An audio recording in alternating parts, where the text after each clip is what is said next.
Trump जो कि खुद को शांति के लिए नोबेल पुरस्कार का जिम्मेदार मानते हैं कि मुझे मिलनी चाहिए नोबेल शांति के लिए, नोबेल पुरस्कार शांति स्थापित करने के लिए दुनिया में, तो आज इनका भी पूरा विश्लेषण होगा। क्योंकि अगर ये नोबेल पुरस्कार नहीं प्राप्त करते हैं, जो कि 1 अक्टूबर की खबर के अनुसार, तो इसे अमेरिका की इंसल्ट करार दिया जाएगा। मतलब इनका इतना ज्यादा प्रेशर इस समय नोबेल पुरस्कार देने वाली कमेटी पर है। 10 अक्टूबर के आने वाले रिजल्ट से पहले इन्होंने इतना प्रेशर डाल दिया है कि यदि तुम लोगों ने मुझे नोबेल पुरस्कार नहीं दिया तो इसे अमेरिका की बेइज्जती माना जाएगा। मुझे डर है कि नोबेल पुरस्कार जहां नॉर्वे से निकल कर दिए जाते हैं, कहीं उन पर बहुत ज्यादा टैरिफ ना लाद दें। दुनिया में बड़ा इंटरेस्टिंग होगा ट्रंप का नोबेल के लिए पागलपन। और उससे भी ज्यादा इंटरेस्टिंग होगा मेरी नजर में, अगर इन्हें नहीं मिलता है तो दुनिया में उस आदमी की बहुत इज्जत बढ़ जाएगी जो इन्हें छोड़ करके शांति पुरस्कार पा गया होगा। तो बड़ा इंटरेस्टिंग होगा इस बार शुक्रवार को ट्रंप के स्थान पर जिसे भी नोबेल पुरस्कार मिलेगा उसे देखना। और अगर ट्रंप के कारण मिल गया तब तो फिर ही देते हैं साथियों। फिजिक्स के नोबेल पुरस्कार 3 अमेरिकी वैज्ञानिकों को दिए गए हैं, जॉन क्लार्क, माइकल डेवोरेट और जॉन मार्टिनिस को। देने वाली संस्था स्वीडन की royal Swedish academy of sciences. इन्होंने मंगलवार को इसकी घोषणा की। पुरस्कार बिजली के अंदर सर्किट में बड़े पैमाने पर जो क्वांटम टनलिंग होती है और ऊर्जा के स्तरों की जो खोज होती है उसके लिए दिया गया। क्वांटम टनलिंग क्या होती है? टनल का मतलब होता है टनल बनाना, गुफा बनाना, या फिर ये कहिए कि एक तरह से आर पार करने का पाइप सा बना देना बड़ा सा। ठीक है, अब ऐसे में अगर कहीं टनल बनाई जाए तो क्वांटम से वो टनल एक जगह से बिजली को दूसरी जगह पहुंचाने में काम आ जाए। कुछ ऐसा इन्होंने खोज किया। इन्होंने ऐसी खोज की कि इनकी डिवाइस बिजली को एक स्थान से दूसरे स्थान तक उन जगहों से भी पहुंचा पाएगी जहां से अब तक पहुंचना संभव नहीं होता था। और आसान करें तो ऐसी बीच की इंसुलेटर वॉल्स जिनसे बिजली क्रॉस नहीं हो सकती थी, इनकी बनाई हुई डिवाइस से बिजली क्रॉस हो सकेगी। इस तरह से आप फिलहाल के लिए क्वांटम टनलिंग को समझने का प्रयास कर सकते हैं। तीन वैज्ञानिक हैं, तीनों अमेरिकी हैं और तीनों को फिजिक्स के अंदर क्वांटम टनलिंग के लिए और लेवल इन एनर्जी सर्च करने के लिए यह पुरस्कार दिया गया है। कहा जाता है कि क्वांटम मैकेनिक्स के नियम के अनुसार बहुत छोटे कण जैसे इलेक्ट्रॉन जो हैं उन पर क्वांटम मैकेनिक्स के नियम लागू होते हैं, माइक्रोस्कोपिक तरीके से जिन्हें देखा जाता है।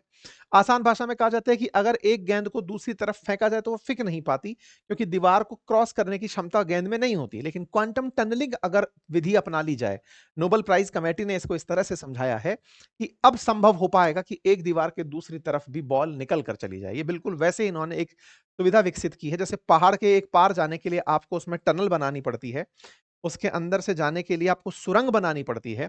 ऐसी ही सुरंग अब इनकी क्वांटम टनलिंग विधि की वजह से उन इंसुलेटर वॉल्स के माध्यम से हो पाएगी, जो इनकी रिसर्च है। इसको नोबेल कमेटी ने कुछ इस तरह से प्रेजेंट किया है कि बॉल अब आर पार निकल जाया करेगी। ठीक है, इसी तरह से साल 2025 का जो मेडिसिन का नोबेल पुरस्कार है वो पेरिफेरल इम्यून टॉलरेंस के लिए दिया गया है। इसके अंदर वैज्ञानिक जो हैं वो 2 अमेरिकी वैज्ञानिक हैं और 1 जापानी वैज्ञानिक हैं।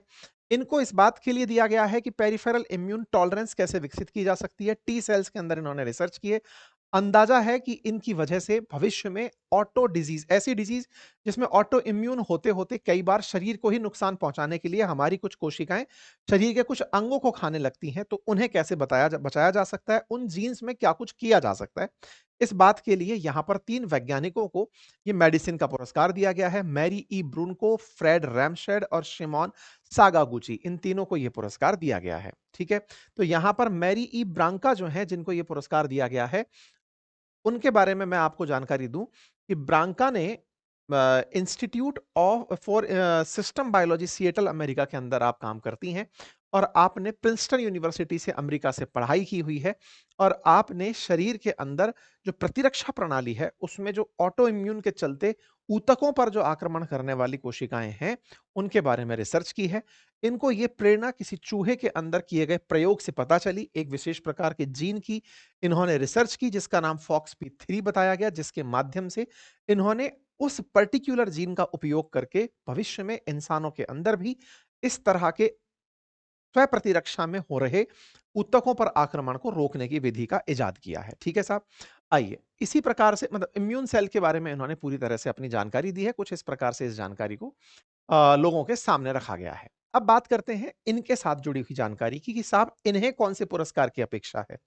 फिजिक्स में मिल चुके, मेडिसिन में मिल चुके, इन्हें कौन से पुरस्कार की अपेक्षा है? इन्हें पुरस्कार की अपेक्षा है शांति से संबंधित पुरस्कार की। अब जो पुरस्कार जिस व्यक्ति के नाम पर दिया जा रहा है, थोड़ा-सा उसका इतिहास भी जान लीजिए। संभवतः आप में से कुछ लोग पहले से जानते होंगे। अल्फ्रेड नोबेल के नाम पर नोबेल पुरस्कार दिए जाते हैं। विभिन्न क्षेत्रों में दिए जाते हैं, प्रमुखता से 6 क्षेत्र हैं। उनमें से अल्फ्रेड नोबेल नामक जो व्यक्ति है, ये दुनिया में असल में बम गोला बनाने के लिए जाना जाता था। इसने ही डायनामाइट की खोज की थी, डायनामाइट जो बॉम्ब्स में यूज़ हुआ बाद में। डायनामाइट का जो इन्होंने खोज किया था वो कंस्ट्रक्शन इंडस्ट्री, विशेष रूप से पहाड़ों से अगर पत्थर निकाल कर ला रहे हो, तो पत्थर खोदने में बहुत समय लग रहा है, लेकिन डायनामाइट लगा करके उसे ब्लास्ट करके पत्थरों को आराम से निकाल जा सकता था। तो इनकी डायनामाइट की खोज की वजह से बहुत आसान हो गया था। कंस्ट्रक्शन इंडस्ट्री को बहुत लाभ हुआ था। तो ये शुरुआत डायनामाइट बना के किए थे, लेकिन जब युद्ध में उसका उपयोग होने लगा, तो ये इससे बड़े परेशान हो गए थे। डायनामाइट बनाने वाले व्यक्ति अल्फ्रेड नोबेल के नाम पर ही इसे यह पुरस्कार, मतलब इस पुरस्कार का नाम दिया जाता है। अब सवाल बनता है, उनके नाम पर ही क्यों दिया जाता है? इन्होंने अपनी वसीयत से इस पुरस्कार की घोषणा की थी कि मैं जितना पैसा कमा कर जा रहा हूं, इन्हें एक अमीर आवारा कहा जाता था, क्योंकि इन्होंने डायनामाइट की कई देशों के अंदर एक तरह से कहिए फैक्ट्रियां लगा दी थी और वहां पर ये पूरे टाइम विजिट करते रहते थे और उस डायनामाइट से दुनिया में तबाही मच रही थी। तो इन्हें एक अमीर आवारा की तरह से ट्रीट किया जाता था। हालांकि इन्होंने अपनी रिसर्च के समय पर लगभग 355 पेटेंट्स अपने नाम कराए थे, लेकिन दुनिया ने इन्हें डायनामाइट की वजह से ही रिकॉग्नाइज किया। आप एक स्वीडिश व्यक्ति थे, स्वीडन के रहने वाले व्यक्ति थे, और आप उद्योगपति के साथ-साथ आविष्कारक भी थे। इन्होंने इनके जो उद्योग, मतलब जो खोज थी, वो भौतिकी, रसायन, इन सब क्षेत्रों के अंदर इनका काफ़ी महत्व था। इस पर हमने अपनी पाठशाला पर प्रॉपर एक इस प्रकार का इमेज बना कर के वेबसाइट पर और कम्युनिटी पोस्ट पर भी आप लोगों के लिए डाल दिया है। कुल 6 कैटेगरियों में भौतिकी, साहित्य, रसायन, शांति, फिजियोलॉजी, चिकित्सा, अर्थशास्त्र, इन क्षेत्रों में ये पुरस्कार दिया जाता है। भारत के ये लोग हैं जिन्हें अभी तक ये पुरस्कार दिया जा चुका है। नोबेल पुरस्कार के कुछ इतिहास हैं, ये सारी जानकारी आपको कंटेंट पर वेबसाइट में उपलब्ध हो जाएगी। मतलब इनको आप पढ़ सकते हैं अवेयरनेस के पॉइंट ऑफ व्यू से, अगर आप इसकी किसी एग्जाम की तैयारी कर रहे हैं। केमिस्ट्री के अंदर पुरस्कार दिया जाना, फिजिक्स, इकोनॉमिक्स, पीस, लिटरेचर, ये सारे सब्जेक्ट्स हैं। मेडिसिन, इन सब्जेक्ट्स के अंदर नोबेल पुरस्कार दिया जाता है। तो ट्रंप जिस क्षेत्र में पुरस्कार की उम्मीद कर रहे हैं, उस क्षेत्र का नाम शांति पुरस्कार है। 2025 के जो नोबेल शांति पुरस्कार हैं, उनकी घोषणा 10 अक्टूबर को दोपहर 2:30 बजे होने वाली है। तो इस समय पर लोगों का ध्यान पूरी तरह से नोबेल शांति पुरस्कार घोषणा करने वाली कमेटी के यूट्यूब चैनल्स पर होगी, वेबसाइट्स पर होगी कि ये पुरस्कार अल्टीमेटली किसे मिला। अब सवाल बनता है कि पुरस्कार मिलने की प्रक्रिया क्या होती है? इसके लिए तरीके होते हैं नामांकन करने के। मतलब इस तरह से होता है कि व्यक्तियों को नामांकित किया जाता है। जैसे अगर शांति पुरस्कार के लिए होना है, तो राष्ट्राध्यक्ष, सांसद, कई विश्वविद्यालय के प्रोफेसर्स या फिर पूर्व विजेता या शांति संस्थानों के निदेशक, उनके द्वारा किसी को नॉमिनेट किया जाता है। व्यक्ति खुद को नॉमिनेट नहीं कर सकता। बताया जा रहा है कि 2025 में इस बार 338 नामों पर नॉमिनेशन आया है कि इन इन लोगों को किया जा सकता है, यानी कि इन लोगों को शांति पुरस्कार दिया जा सकता है। लेकिन विज्ञान की श्रेणी में खुद कमेटी अपनी तरफ से भेजती है कि आप लोग आवेदन करिए सर, आपकी रिसर्च को नोबेल पुरस्कार मिलना चाहिए। यहाँ पर एक बड़ी इंटरेस्टिंग बात है, और वो ये कि ये पूरी की पूरी जानकारी इतनी गुप्त रखी जाती है कि 50 साल तक किसने किसको नॉमिनेट किया और कौन-कौन व्यक्ति नॉमिनेट हुआ, ये जानकारी बाहर नहीं निकाली जाती। लेकिन आप कहेंगे कि ट्रंप के बारे में सबको पता चल गया, क्योंकि ट्रंप खुद बजते बहुत हैं। लेकिन अगर कोई व्यक्ति खुद से खुद के बारे में ना बताए, तो ये किसी को भी मतलब या तो नॉमिनेट करने वाला ना बताए या खुद व्यक्ति ना बताए, तो ये जानकारी बाहर नहीं आ सकती। इस तरह से यहाँ पर पूरी गोपनीयता का पालन किया जाता है। ये पूरी गोपनीयता निष्पक्षता की रक्षा के लिए, नामांकन नामांकन जिन लोगों का हुआ है, उनकी सुरक्षा के लिए, शोध के लिए, विवादों से बचने के लिए इस तरह से किया जाता है।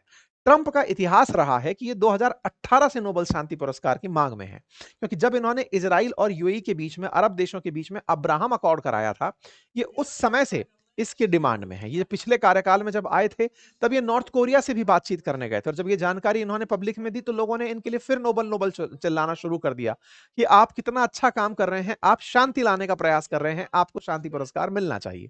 डोनाल्ड ट्रंप 2020 में भी इसी तरह से नॉमिनेटेड हुए थे 2021 के नोबेल शांति पुरस्कार के लिए।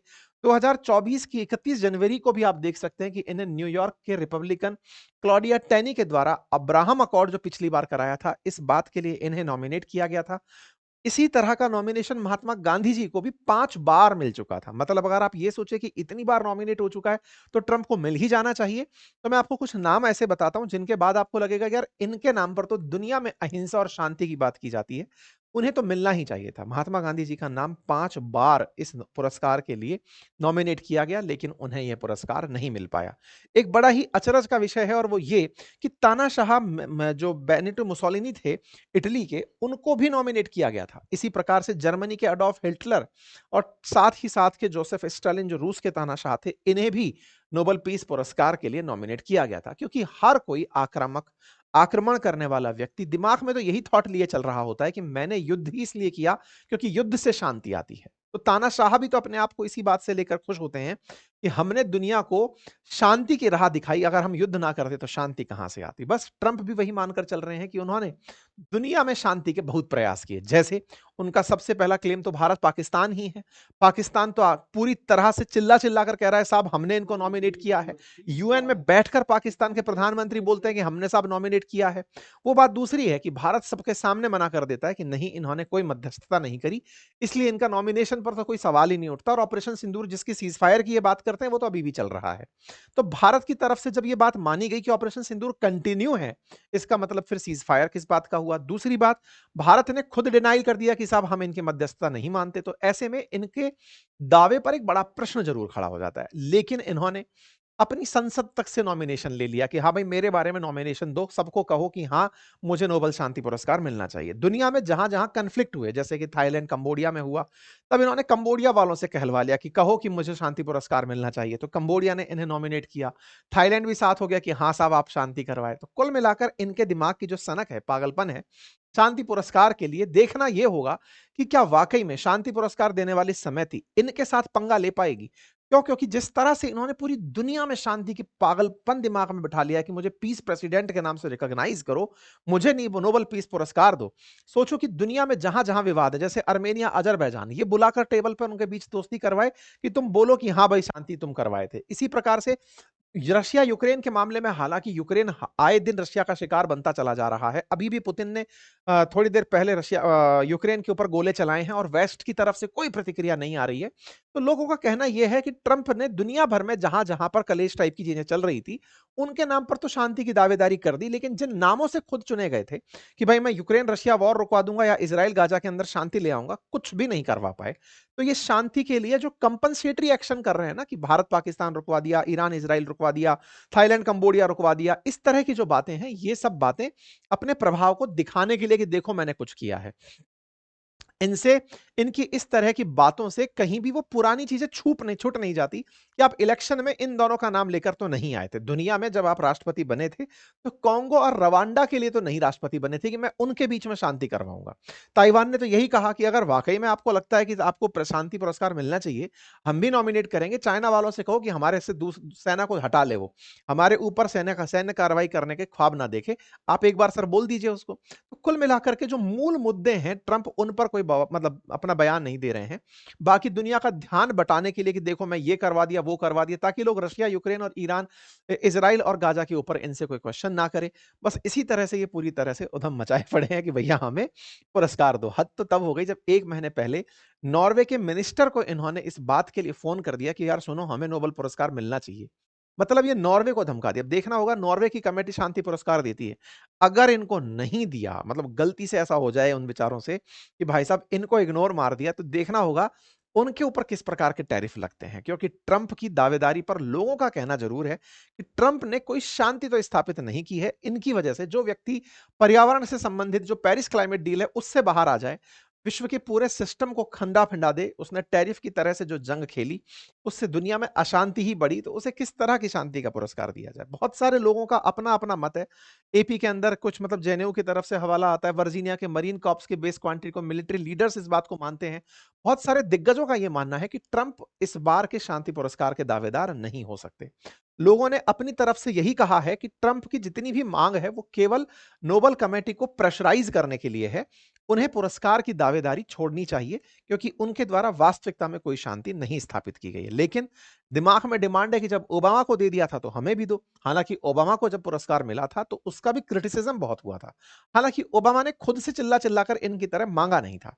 एक और तर्क है जिसके तहत ट्रंप को शांति पुरस्कार नहीं मिल सकता और वो ये कि नॉमिनेशन की आखिरी तारीख 1 फरवरी होती है। अगर आप नोबेल पीस प्राइज कमेटी का वो देखें, जिसमें 338 कैंडिडेट्स के नाम का जिक्र किया गया है, उसमें नोबेल नॉर्वेजियन की जो नोबेल कमेटी है उनका कहना है कि 31 जनवरी तक ही आवेदन हो सकते थे। 31 जनवरी तक जो आवेदन हो सकते थे, वो 31 जनवरी तक ट्रंप ने कोई माहौल नहीं बनाया था। जो नॉमिनेशन का जो टाइम पीरियड था, अब बात यही है कि ये 31 जनवरी को भी अपने ही एक सांसद से नॉमिनेशन करवा लिए थे। देखना होगा कि उस सांसद के दम पर इनको पुरस्कार मिलने के लिए जो इन्होंने दबाव बनाना शुरू किया, उसका कितना प्रभाव पड़ता है। लेकिन हाँ, टेक्निकली दावेदारी जो इनकी थी वो तो पुराने समय से चली आ रही है। एक तर्क जो दिया जा रहा है कि इस साल शायद ना मिले, उसके पीछे का तर्क ये है कि इन्होंने दुनिया भर की जो शांति के भाषण दिए कि मैंने उनकी शांति कराई, उनकी शांति कराई, ये तारीख तो 31 जनवरी के बाद आई थी, ठीक है? तो कुल मिलाकर के देखना होगा कि ओबामा की होड़ करते-करते ट्रंप क्या खुद के लिए शांति पुरस्कार पाने में कामयाब होते हैं? और अगर ऐसा हुआ, तो निश्चित ही इज़राइल गाज़ा का प्लान का कोई सेंस रह नहीं जाएगा, क्योंकि इज़राइल अभी भी गाज़ा के साथ में जो करना है, वो करता चला आ रहा है। बाकी आप लोग इस विषय पर क्या सोचते हैं? अपनी राय ज़रूर कमेंट बॉक्स में बताएँ। चैनल पर नए हैं तो सब्सक्राइब कर लें, हमारे कोर्सेज़ को ज़रूर चेक करें और हाँ, उत्तर प्रदेश पीएसआई की तैयारी करने वाले जो छात्र हैं, वो हमारी बुक मूल विधि और संविधान के ऊपर जो किताब है, जो आपके सिलेबस का एक महत्वपूर्ण हिस्सा है, अप टू डेट तरीके से हमने आपके लिए उपलब्ध कराई है, आप उसे चेक कर सकते हैं। आप फ्लिपकार्ट से देख सकते हैं, हमारे एप्लीकेशन से देख सकते हैं, यूट्यूब स्टोर से भी आप उसे मंगा सकते हैं। Thank you so much.